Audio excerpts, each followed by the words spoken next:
सबसे पहले अपने शिव गुरु के चरणों में प्रणाम करती हूँ। आदि शक्ति माँ भवानी की चरणों में प्रणाम करती हूँ। साहब श्री हरेंद्रानंद, उनकी धर्मपत्नी नीलम दीदी आनंद की चरणों में प्रणाम करती हूँ। मेरा प्रणाम अपने अपने चरणों में स्वीकार करें। समस्त गुरु भाई बहनों की चरणों में प्रणाम करती हूँ। मेरा प्रणाम अपने अपने चरणों में स्वीकार करें। मैं एक छोटी सी कथा लेकर आई हूँ। मेरी कथा अच्छी लगी तो वीडियो को लाइक करें, चैनल को सब्सक्राइब करें, कमेंट बॉक्स में हर हर महादेव लिखें। महादेव के नाम लिखने से, बोलने से घर में जो भी संकट विपदा आती वो टल जाती। इसीलिए महादेव का नाम लिखे और बोले। चलती हूँ छोटी सी कथा की ओर। गांव के एक कुछ दूर में एक सेठ सेठानी रहते।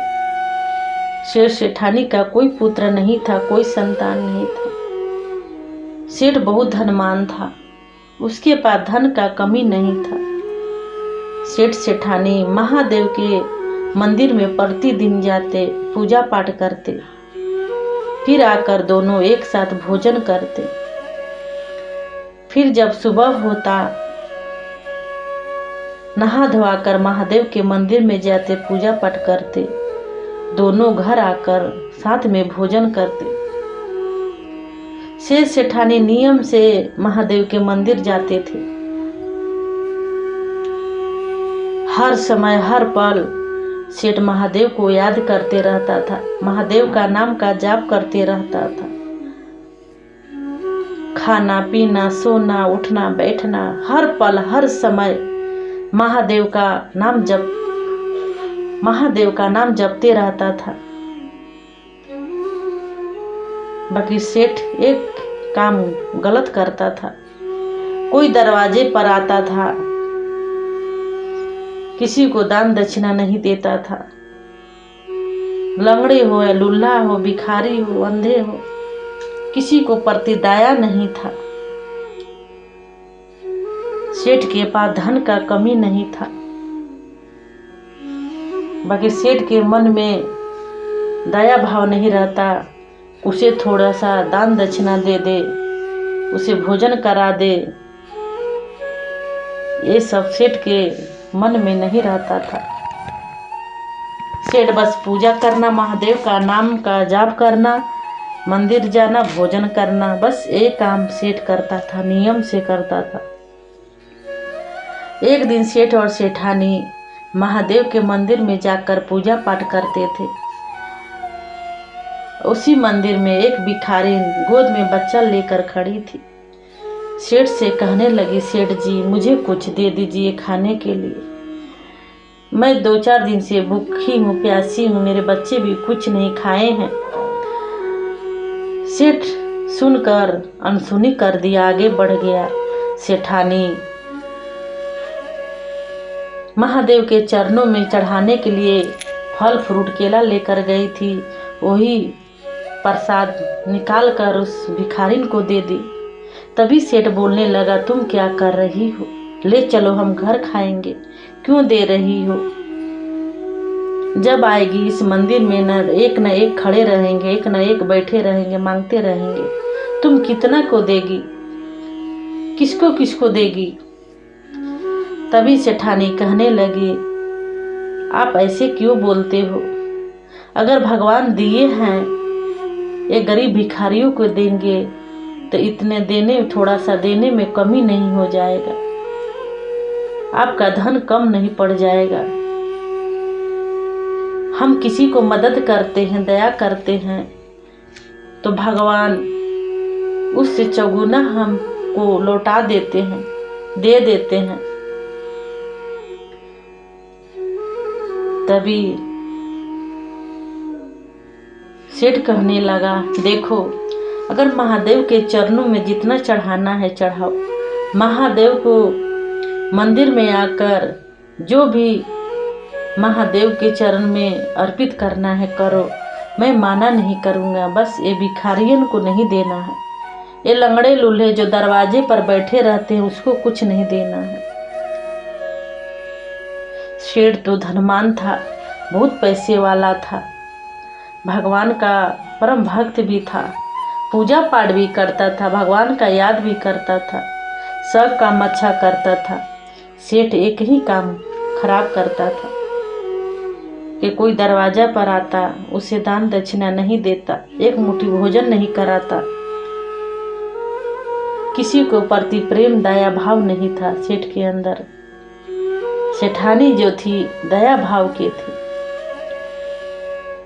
कोई भी दरवाजा पर आता, सेठानी लौटाती नहीं थी, कुछ न कुछ झोलिया में डाल देती थी।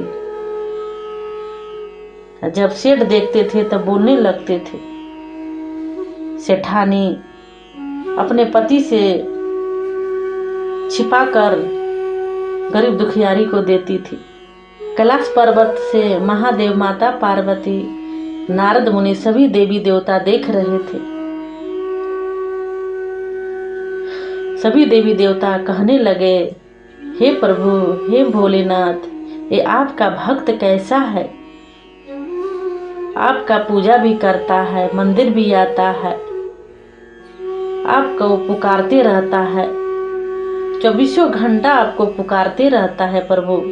आपका भक्त गरीब दुखियारी को कुछ नहीं देता है। गरीब दुखियारी दरवाजा पर जाते हैं, वो खाली वापस घुमा देता है, कुछ नहीं देता है। ये कैसा भक्त है? महादेव कहने लगे, देखो ये भक्त सच्चा हृदय का है, बहुत अच्छा है, बस इसका अंदर एक दया भाव नहीं है, किसी का प्रति प्रेम नहीं है। उचित समय आएगा, मैं सही राह दिखाऊंगा। सब काम मेरा भक्त सही करता है, एक काम सही नहीं करता है, उसे मैं सही राह दिखाऊंगा। एक दिन महादेव उस सेठ के सपन में गए और कहने लगे, सेठ तुम सब काम सही करते हो, एक काम गलत करते हो। सेठ कहने लगा, बताइए प्रभु, मैं कौन सा ऐसा काम गलत कर रहा हूँ? महादेव कहने लगे सेठ से कि तेरा एक काम गलत की वजह से मैं दुखी रहता हूँ, मैं कभी खुश नहीं रहता हूँ। तभी सेठ रोने लगा, कहने लगा, क्यों महादेव, क्यों दुखी रहते हैं? मैं क्या कौन सा ऐसा गलत काम करता हूँ? मैं क्या ऐसा अपराध कर दिया हूँ? मैं सब दिन महादेव का मंदिर जाता हूँ, आपके चरणों में जल चढ़ाता हूँ, आपको याद करते रहता हूँ। बताइए महादेव, मैं कौन सा ऐसा गलती किया हूँ, आप दुखी रहते हैं? तभी महादेव कहने लगे, देखो भक्त, तुम गरीबों को मदद नहीं करता है, जरूरतमंदों को पूरा नहीं करता है। दरवाजे पर कोई भी भिखारी, दुखियारी, लंगड़ा, अंधा आता है, उसे कुछ नहीं देता है, उसे वापस भेज देता है। इसी से मैं दुखी रहता हूँ। जो भी दरवाजे पर आता है उसे दो, उसे खिलाओ। मेरे दरबार में आता है, लंगड़े, लूल्हे, अंधे मेरे दरबार में बैठे रहते हैं, वो भी आस लेकर बैठे रहते हैं कि इस मंदिर में कोई भी आएगा तो मुझे भी कुछ न कुछ देकर जाएंगे। जो बैठे रहते हैं वो भी मेरा भक्त है, वो सबको दो। तेरे पास धन है, धन का कमी नहीं है। ये सब करोगे तो मैं बहुत खुश रहूँगा, बहुत प्रसन्न रहूँगा, और तेरा घर में धन, अन्न धन का कभी कमी नहीं रहेगा, अन्न धन से भरा रहेगा। सेठ ने महादेव को प्रणाम किए। ठीक है महादेव प्रभु, मैं आज से मैं ऐसे ही करूँगा। मैं समझ गया मुझे क्या करना चाहिए। महादेव इतना बात कहें, तभी सेठ को नींद टूट गया। नींद टूटा तो सारा बात अपने पत्नी से बताने लगा। पत्नी कहने लगी, देखिए महादेव सपन में आ गए आपको बताने के लिए, सही राह दिखाने के लिए। मैं हमेशा बोलते रहती थी कि इतना धन है, इस गरीबों को मदद कीजिए, इस गरीबों को दीजिए। ये गरीब आस लेकर दरवाजे पर आते हैं कि जाएंगे इस दरवाजे पर कुछ न कुछ मिलेगा। आप नहीं देते थे, उसे ठुकरा देते थे, वापस भेज देते थे। देखिए मेरे महादेव को कितना दुख हुआ, कष्ट हुआ। देखिए मेरे महादेव सपन में आकर आपको सही राह दिखाए। तभी सेठ कहता, अब मैं समझ गया मुझे क्या करना है। चलो, बहुत सारे धन लेकर मंदिर में चला गया। जितने मंदिर में दरबार में भिखारियों बैठे थे सारे को धन बांटने लगा, देने लगा, कपड़े देने लगा, खिलाने लगा। दरवाजे पर कोई भी आता उसे भी खिला पिला कर झोली भर कर भेजता। सारे भिखारी, लंगड़े, लुल्ले, अंधे सब सेठ को दुआ देते, जाओ सेठ आगे मियाँ बढ़ोगे, मुझे खुश रखा, मुझे खुश किया, तू भी खुश रहना, भगवान तुझे आगे मियाँ ऐसे बढ़ाते रहेंगे कि हम दरवाजे पर आएंगे तो कुछ ना कुछ मिले।